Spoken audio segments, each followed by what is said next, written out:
Magandang araw, narito ang latest update natin sa tropical storm na si Christine na may international name na Trami. Nagpalabas po ng Tropical Cyclone Bulletin number 12 ang Pag-asa ngayong alas 11 ng umaga.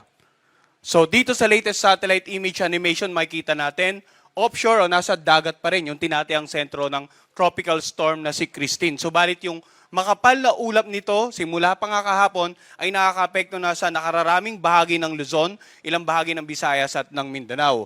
Kanina alas 10 ng umagang sentro ng tropical storm na si Christine ay tinatayang nasa layong 255 kilometers ang layo, silangan ng Baler, Aurora. Taglay ng bagyo ito ang lakas ng hangin na umabot hanggang 85 kilometers per hour malapit sa gitna nito. Yung pagbugso naman aabot hanggang 105 kilometers per hour. Sa ngayon kumikilos ito sa direksyong north-northwest sa bilis naman na 30 kilometers per hour. Dahil sa kasalukuyang sitwasyon, lokasyon at lakas ng bagyong si Christine, nakataas po ang Tropical Cyclone Wind Signal number 2 dito sa mga lugar na naka-highlight ng yellow sa ating mapa. Ang mga lugar ng Ilocos Norte, Ilocos Sur, La Union, Pangasinan, Apayao, Abra, Kalinga, Mountain Province, Ifugao, Benguet, ang Cagayan kasama ang Babuyan Island, Isabela, Quirino, Nueva Vizcaya at Aurora.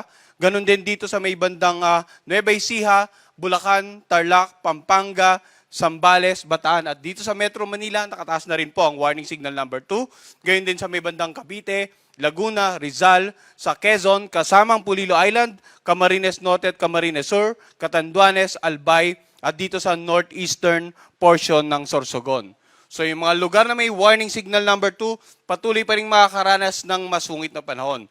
Pag sinabi natin masungit na panahon, mga pag-ulan na pwede pa rin magdulot ng mga pagbaha, lalong-lalo sa mga low-lying areas o mababang lugar.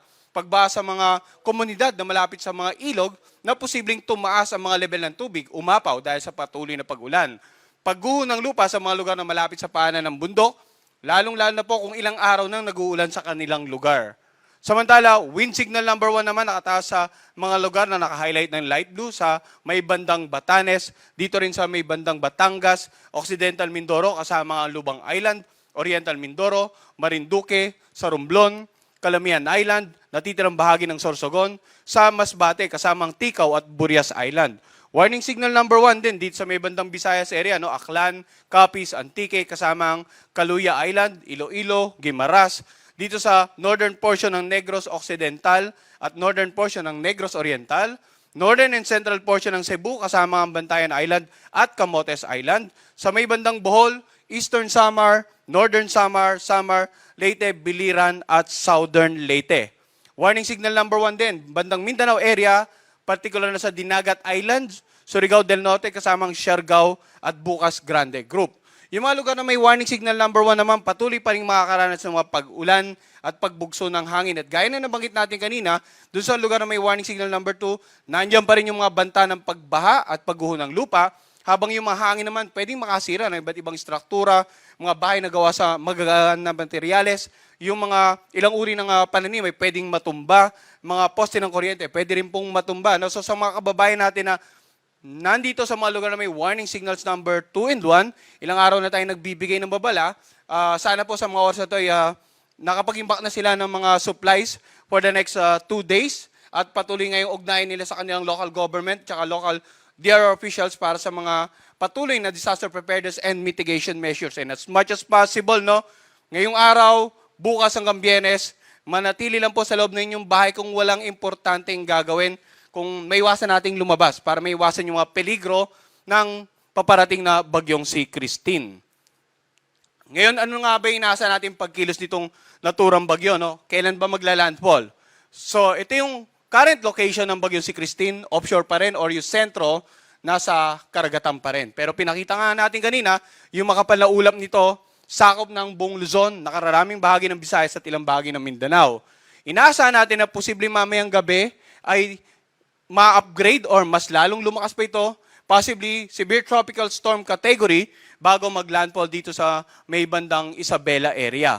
Pero ulitin po natin, yung area probability nagpapakita na posible pa rin may mga senaryo na hindi natin niro-rule out na pwedeng somewhere over the Cagayan or possibly the northern part of Aurora posibleng maglandfall ang bagyo, yung sentro ng bagyo. No?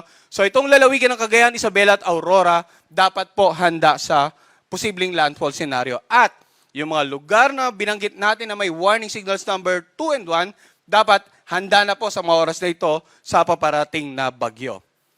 Inaasahan naman natin na simula mamayang gabi hanggang bukas ng umaga, tatawarin ng sentro ng bagyong si Christine itong bandang Northern Luzon area. At bagamat yung sentro tatawid sa Northern Luzon area, inaasahan natin, nandiyan pa rin po yung babala natin sa mga ilang bahagi, ilang lalawigan, Central and Southern Luzon at maging ilang bahagi ng Visayas na maapektuhan pa rin po ng bagyo. So, hindi lamang po yung binanggit ko kanina 3 lalawigan dapat maganda, no, yung posibleng unang tamaan, kundi, ulitin ko, lahat ng lugar na may warning signal. And then, titingnan natin yung forecast track, posibleng sa darating na Biyernes, halos nasa northwestern boundary na to ng ating air responsibility, no? Biyernes ng umaga. And possible, Biyernes ng hapon hanggang gabi, tuloy itong lalabas ng ating air responsibility.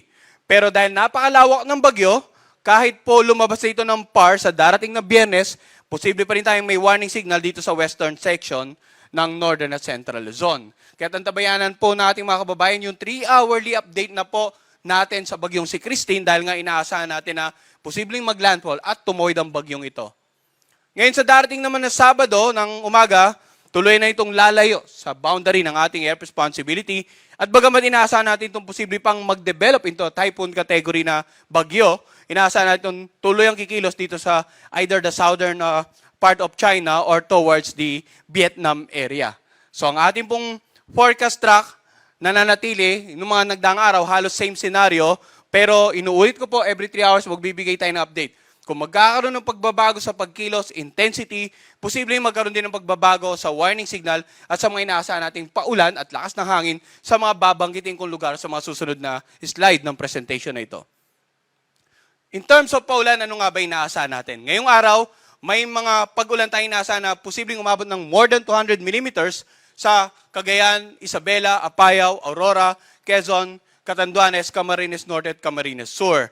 Samantala, heavy to intense rains naman ngayong araw, natitirang bahagi ng Cagayan Valley, natitirang bahagi ng Cordillera Administrative Region, sa buong Ilocos Region, sa Rizal, Albay at Sorsogon.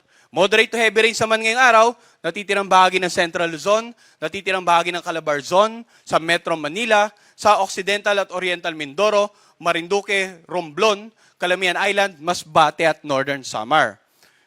Bukas naman may mga pagulan pa rin tayong inaasahan, more than 200 millimeters of rain, intense to torrential, Pangasinan, Zambales, and La Union. Moderate to heavy rains, heavy to intense sa natitirang bahagi ng Ilocos Region at sa Cordillera Administrative Region at Bataan. Moderate to heavy rains, Tarlac, Pampanga, Nueva Ecija, Bulacan, Metro Manila, Cavite, Batangas at Occidental Mindoro. Sa darating na Biyernes naman, inaasahan natin, bagamat wala tayong inaasahan na heavy to intense or torrential rains, meron pa rin tayong inaasahan na moderate to heavy rains sa Pangasinan, Zambales at La Union. So ulitin po natin yung paalala, no? Sa mga lugar na binanggit natin na posibleng makaranas ng mga ganitong amount ng ulan, posible po yung mga pagbaha sa low-lying areas, pagbaha sa mga komunidad na malapit sa gilid ng tabi ng ilog, at pagguho ng lupa sa mga lugar na malapit po sa paanan ng bundok. Samantala, yung mga posibleng pabugso-bugsong malalakas na hangin, aside sa lugar na may tropical cyclone wind signals number 2 and 1, may mga lugar din outside the warning area na posibleng makaranas ng mga pagbugso ng hangin. Ngayong araw, Mimaropa, Visayas at Mindanao.